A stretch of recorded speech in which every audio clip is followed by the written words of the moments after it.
Hello YouTube, this is a one-legged prepper, and now that I'm doing full-length videos, I was watching a video last night that just happened to come on by Survival Lily, who's out in Austria. And apparently what's going on in Austria and in Germany, there is a massive firewood shortage due to the natural gas shortage. And there is nothing to be had as far as to keep their places warm. So for our friends over in Europe, I just wanted to do a basic fire starting kit just in case you have to do a fire outdoors or if you need to start a fire indoors.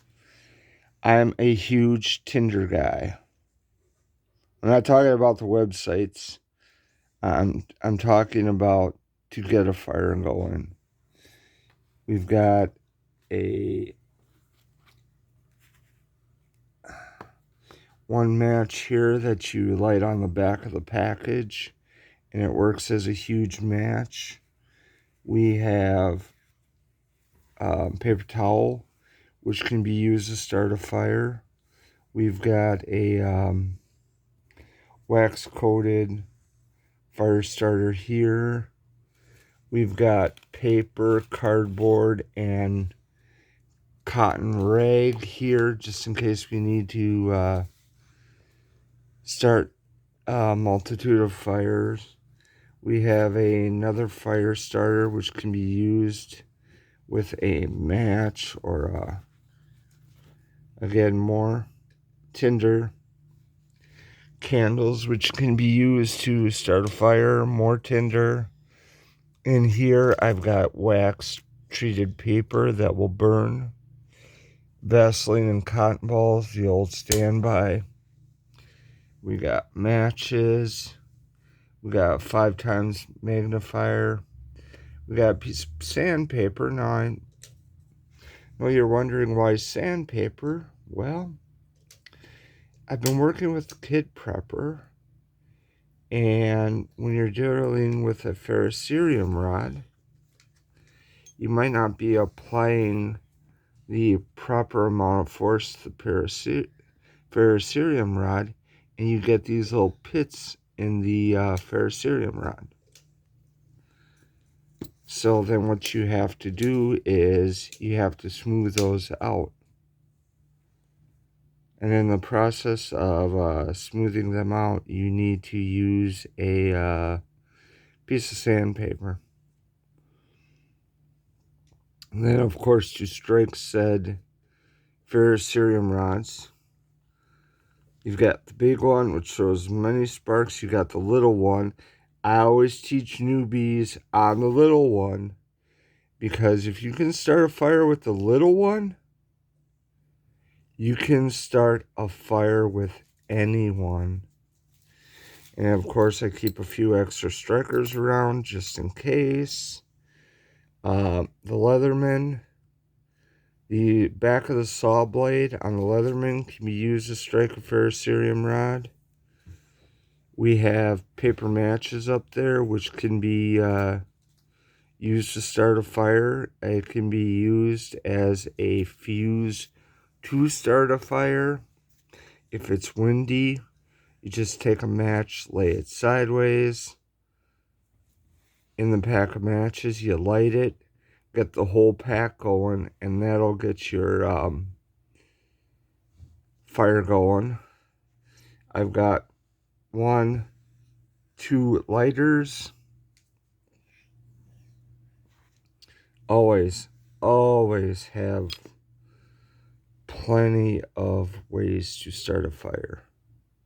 Always believe in matches, lighters, ferrocerium rods.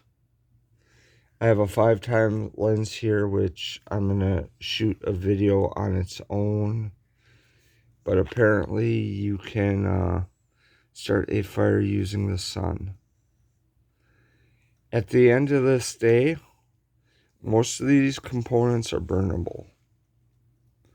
So if I absolutely, positively have to start a fire. All this can be consumed. All this can be burned. So then it's just a matter of getting brush and sticks. And I did not know this, but apparently in Germany and in Austria, public lands are considered private lands. So you can't even go out and pick up sticks to start a fire. Also, another thing you might want to keep in this is some small cut up pieces of newspaper, because the newspaper fiber works really, really good to start fires. Now, this is fires for survival and survival only.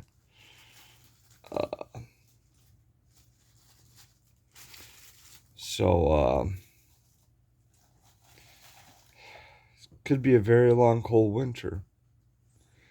And it's scary to think that two nations don't have fuel to keep their houses warm and their businesses running. I mean, literally, what is wrong with our leadership? I've got arthritis in my feet and hands. And I don't know if you know what arthritis feels like, but it feels cold. It's like your hands are constantly cold and numb. And I don't get why people aren't helping out each other. Especially now, especially in this day and age. We gotta take care of each other. There's no reason why you shouldn't have a quarter cord of wood for a campfire stove out in your backyard, just in case you have to cook. Because eventually propane runs out. If you're in a grid down scenario for more than a week, you're going to be out of propane. You're going to be out of the essentials.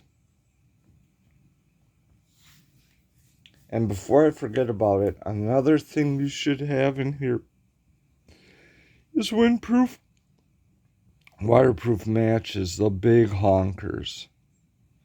I'm not sure where it went. This is a kit I usually use for around the house.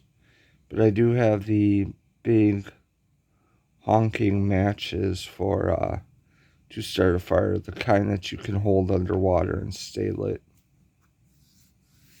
And I've been teaching the kid prepper the importance of starting a fire and how to stay warm in a survival situation with or without daddy. Because skills are great, but if you don't have the skills to keep yourself alive when you're alone, what's the point? Survival is more than just a group of people. What do you do when you're alone? You know, I've talked about this in my truck camping video. You need something to keep your mental facilities going. It's like people don't realize how important that one phone call is. You know, when I'm in my truck, I'm talking to Yah. I'm talking to the creator of the universe, trying to find the direction for my life. And then I call my son.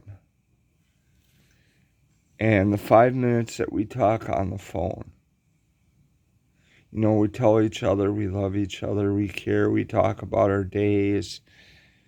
That 5 minutes on the phone is what keeps me going every night to push on and push harder. And that's all you really can do. Just find what motivates you and go with it. Well, YouTube, let's pray for our friends in Austria and in Germany, and let's see what we can do for them.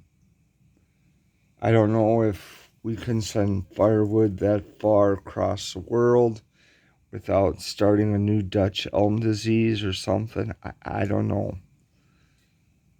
But we got a lot of people that could potentially freeze to death. To my colleagues in Europe, I would recommend getting tents and setting up a hot room in your house where you put up a tent, cover it with blankets, and do whatever you can, candle heaters, to keep it warm. And just do what you can to survive. I don't know what to tell you. Well, YouTube, as always, this is the actually, I do know what to tell you. Survive. I want to hear your stories of the things that you did. Everything you did, candle heaters, all of it. I want to hear it all. We can write a book on this. How we survived the winter of 2023. 2022, 2023. Well, as always, YouTube, this is One-Legged Prepper. Wishing you to be blessed by the Lord. And as always, may God always bless you. And be safe out there. This is One-Legged Prepper, out.